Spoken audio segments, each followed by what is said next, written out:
Salve, salve da Marco Calabrò per conto di Cielo Coste. Ci troviamo oggi nell'isola di Cuba. Questa che vediamo è la spiaggia di Santa Lucia.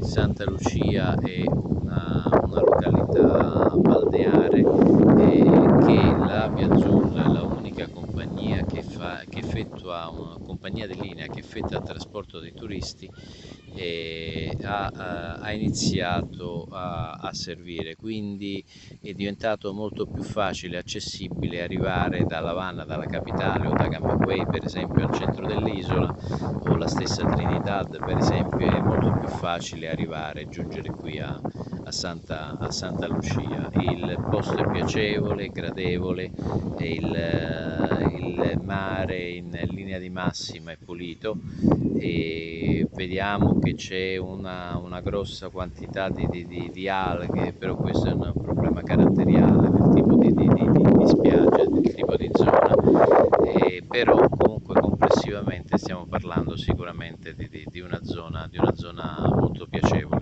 Piacevoli anche le strutture che si trovano in questa zona, nella zona della spiaggia di Santa Lucia, e i prezzi sono prezzi accessibili. Grazie per ascoltare i video di Cello Cost, e a risentirci al prossimo